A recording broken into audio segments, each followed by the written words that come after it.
We've seen what the Pixel 4 has looked like for months, and it doesn't look like any other Pixel before. I got a chance to speak with Google designers Max Yoshimoto and Alberto Villarreal to see what the design process was like for the Pixel 4, what's new, and there's a few design concepts of what could have been. Let's check it out. What's new? Just about everything at first glance. What's notable is the two-tone design is gone. On previous Pixels, for example the Pixel 1 and the Pixel 2, there was a line at the back of the phone that delineated exactly where one texture started and one texture ended. So with the Pixel 1 and 2, it was where the metal ended and where the glass began. On the Pixel 3, it delineates where the glossy glass starts and ends, as well as where the matte glass starts and ends. So it offers up this nice bit of contrast that shows off the design, and it makes the Pixel pretty recognizable from a distance. The Pixel 4 only uses one texture now. It's matte glass on the oh-so-orange color and the clearly white color, and it's glossy glass on the really black color. Say goodbye to the dual material look. So while the high contrast design is no longer there anymore, the designers still think the Pixel 4 is going to be iconic and recognizable. There is still a two-tone look, it's just no longer on the back of the phone, instead it's on the sides. There's a black band or outline around the phone that not only adds a spot of contrast and it nicely frames the rear design, but it also has the benefit of hiding away components that you don't really need to see, like the volume rocker, the USB-C charging port, the speaker grill, as well as the SIM slot. Then, of course, there is the Pixel Square, which is what the designers are calling the Square module, which houses the dual camera setup. Unlike the iPhone 11 Pro camera module, the Pixel 4's Square camera module is a little more subdued. There's a black mask that sort of hides away those lenses, unlike the iPhone 11 Pro, which is much more loud and pronounced. It really tries to show off those three lenses. That contrast is key because that's what Google's going for. They're trying to add this black square that is very iconic and visual, as well as paired with that black band around the phone, it's something that's pretty easy to recognize. Naturally, I decided to ask Max Yoshimoto, the director of industrial design at Google, his thoughts on what Apple did with its camera design on the iPhone 11 Pro. I can see what drove them to kind of go to a shape that's quite honestly not really a square. When you really look at it, it's slightly, it's not a square, so it's a slightly different proportion. It's clear what they did. As a designer, I understand what they're trying to put behind that shape. So I understand that. Do I think ours is more simple and more iconic? Yeah, I do. I mean, I know I'm supposed to say that, but I kind of really believe that too. The reason why they're making these changes specifically is because the hardware team wanted to add a secondary lens to the phone. That's a pretty big deal because Google has been impressing for the past 3 years in a row with its single lens camera setup, where other manufacturers are adding multiple lenses. So with the fact that Google wanting to add a secondary lens, the designers felt like, hey, maybe we should highlight this a little more, and that's where the Pixel Square was born. Thankfully, the accented power button remains. It's an element that was first introduced on the Pixel 2, and the Pixel 4 in clearly white actually calls back to this clearly white Pixel 2 model with a similar orange-colored power button. Over on the front, Google has ditched the notch. There is still a sizable bezel at the top and slim bezels on the bottom, but this bezel is there because there's a lot of technology that's packed into there, namely Google's Soli tech, which can recognize gestures, so you can wave your hand and snooze an alarm, for example, or silence a call. And it also has sensors in there for face unlock technology, very similar to Apple's Face ID. Between adding Soli and adding the extra sensors for face unlock, and obviously you have to have a selfie cam in there, we essentially ran out of space. We could have put a notch in on the design, but there was so little left over that it just really didn't make sense. Because the bottom bezel is slimmer, that means there's no room for a front-facing speaker, so the front-facing speaker has been moved to the bottom edge of the phone, similar to phones like the iPhone and Samsung's Galaxy Note 10 Plus. What about battery life? It's a valid concern because battery life on Pixel phones haven't really been that great. The Pixel 3, for example, barely gets me through a full day. Pixels don't seem to have the same large battery capacities that we're seeing on other phones.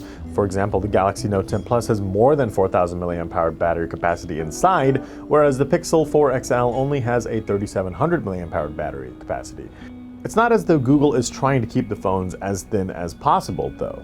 I think the goal for us is that we want to make sure we can deliver beyond 9 to 5 battery life, right? We want to really get everybody kind of a full day of use. So, because on so then when you start talking about phone design and you've got whether it's a small screen or a big screen and how much power, the power draw and all that, technical stuff, we kind of talk through what's the required battery for every device that we do. And like I said, with the goal though of really getting to getting people to beyond that, 9 to 5 kind of cycle. We really want all day battery life. So, if it has to be a little thicker, we'll make that call. Obviously, we don't want it to be too thick, but once again, we do want to deliver a great experience. So, we're not going to, we're not going to compromise that part of it. So clearly, the hardware team thinks these battery capacities are enough for most people to last a full day. Whether they're correct, time will tell. After speaking to the designers, you can tell that there's so much thought and effort that goes into designing some of these phones. It takes months of their time. But at the end of the day, most people slap on a case, and sometimes they're pretty ugly, and it covers up all of that work that went into designing that product. So I asked Max what his thoughts were on that.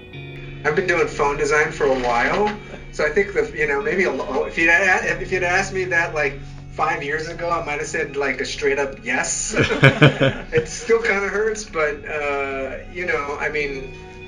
have to say, and I mean this with all honesty. I respect what people want and desire and want to do and put, whether it's a sticker or people. I totally respect how people want to represent themselves, and if they want to do a clear case with sparkles and unicorns on it, great.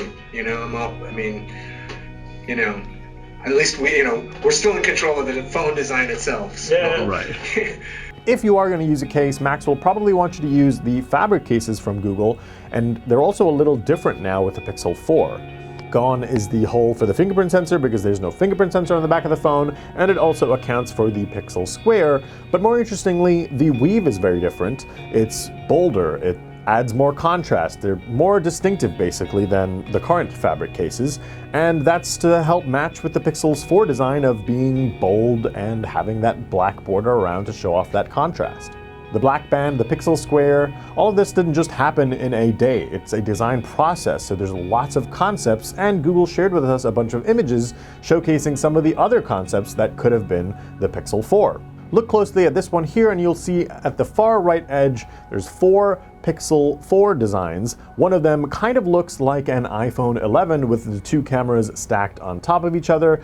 It's also in a baby blue color, so potentially suggesting that Google would have had this type of a color and ended up going with Oso orange for some reason or another.